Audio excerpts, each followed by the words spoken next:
Hi, my name is Jico Pocholo Salud, and in this video, gusto ko lang i-share sa'yo yung 7 skills na kailangan mong ma-master kung gusto mong maging successful dito sa network marketing profession. I got this knowledge from Eric War from networkmarketingpro.com. So, i-share ko sa inyo yung notes ko, and yung skill number 1 na kailangan mong matutunan is prospecting skills. So alam naman natin na sa network marketing kailangan natin ng prospects para magkaroon tayo ng sales or makapag-build tayo ng network. So skill siya, ibig sabihin natututunan siya. So skill number 2, kailangan mo matutunan is yung inviting skill. So kung gagawa natin siya ng parang course curriculum, parang ito yung kailangan mo ma-master. Inviting skills, no? Paano mo ba siya madadala sa one-on-one meeting, paano mo siya may invite on a BOM presentation, yung business opportunity meeting, or paano mo siya, kung may mga tools kayo, kung paano mag-present, kung may mga kagaya nun sa team namin, meron kaming system na ginagawa, na ginagamit para i-build yung business namin, paano mo siya mapapapunta doon sa website mo, or paano mo makaka-capture yung full undivided attention niya para mapanood niya yung presentation niya. Yung third skill na kailangan mo master is yung presentation skill, no? So, for example, kung may third party tools kayo na ginagamit, yung pwede yon, pero mas maganda kung matututo ka rin mag-explain, kung matututunan mo rin kung paano i-present yung offer mo, para kahit na wala kang internet or kahit nasaan ka man, pwede mong mapresentan kahit na sino. Kung may biglang prospect o may biglang blessing na nagtanong sa'yo, alam mo kung paano i-explain yung opportunity mo, yung products na in-offer nyo, di ba? So, skill yon, presentation skill. Kailangan alam mo yung bawat pasikot-sikot sa business nyo. Kung paano kitaan, anong products, ano yung value na napoprovide sa marketplace. So, yung fourth skill na kailangan mo matutunan is yung follow-up skill. So, ano yung sabihin nun? Follow-up, kasi hindi naman lahat bibili ka agad eh. So, kailangan matutunan mo rin kung paano mo sila ifa-follow up. Yung mga napresentan mo, yung mga naging prospects mo. Kasi ganito yan eh. Feed fu, ika nga. Fortune is in the follow-up. So, kapag natutunan mo yung skill na to, mataas yung chance na mas lumaki yung sales mo, mas mabuild mo yung network mo. So, dito mo malalaman ano ba yung kailangan mong sabihin, paano mo siya follow up. Kasi, ikaw yung nakakakilala sa network mo eh. So, depends on the level of trust na na-build mo. So, pang-5, closing skill. Ito yung tipong ma-handle mo na lahat ng objection na ibabato niya sa'yo.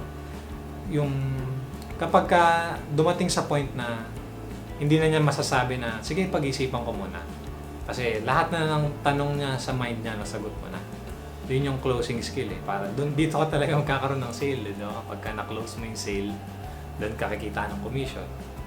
So yung pang-6 skill is yung paano mo tuturuan yung brand new member mo. So doon napapasok yung duplication. Diba sa network marketing, meron tayong leverage of forming teams. So nandun naman talaga yung fortune eh. Kung kaya mong ituro yung kaalaman mo, basically yun yung skills 1 to 5. Kung kaya mo yun ituro sa brand new member, paano mo siya ituturo? So basically, paano mo tuturuan na makapagsimula na mag-business yung brand new member mo? So yung duplication part. And yung skill number 7, promoting events. There's magic in events, believe me. Kasi unang-una, na-absorb mo yung kultura ng grupo. And dun mo makikita yung positivity ng environment, di ba? Sa mga events, ng mga network marketing events or kung may company events ka, dun mo ma-absorb yung mga success story, yung mga product testimonial, yung mga gumaling, and dun ka possible na makakilala rin ng mga new friends, and dun mo makikita kung sino yung mga nakaabot na ng success, no? Para alam mo kung saan ka papunta.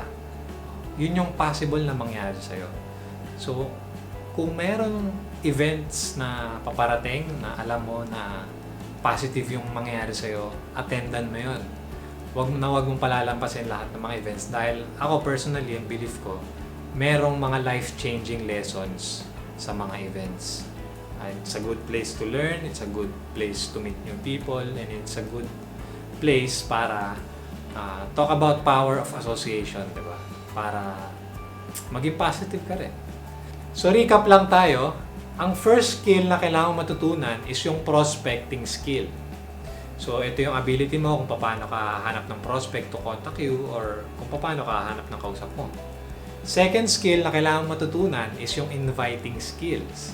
So dito na magkakasukatan kung paano mo siya may invite sa meeting or sa BOM nyo or kung paano mo mapapaklik yung prospect mo sa website mo na meron siyang full undivided attention. Yung third skill na kailangan matutunan is yung presentation skill. So, paano mo ilalatag yung offer mo sa kanya? Paano mo papakita yung opportunity mo? Paano mo papakita yung benefit ng products nyo? Yung fourth skill na kailangan matutunan is yung closing skill. Kailangan mong matutunan kung paano mo ma-handle yung mga objections niya. Kung paano mo masasagot yung tanong na, sige, pag-iisipan ko muna. Kung paano malalampasan yung tanong na yan. So yung fifth skill is yung follow-up skill. Kailangan mo rin kasi matutunan yon dahil hindi naman lahat bibili ka agad. So kung live mo siyang nakausap, syempre, conjunction na yun sa closing skill. Pero halimbawa kung sinabi niya pag-iisipan niya muna, kailangan ma-follow up mo rin siya. It's a skill to have a connection, how to build rapport, ganyan. And yung sixth skill is how you teach your brand new member kung paano niya gagawin yung business niya. So yun yung parang duplication part na. Yung seventh skill is kung paano ka magpo-promote ng events, kung paano ma-invite yung mga team members mo or yung mga prospects mo na mag-attend doon sa events ng company nyo or ikaw mismo kung nagsiset up ka na ng events para sa team mo. Dahil there is magic in events. Kung marami kang natutunan dito sa video na to, feel free to like and share this or comment mo yung mga pangalan ng team members mo dito sa baba ng video na to.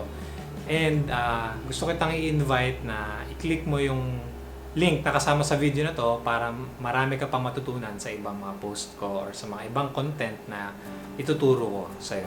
Yun lang, maraming salamat. This is Jico Pocholo Salud, signing out. God bless.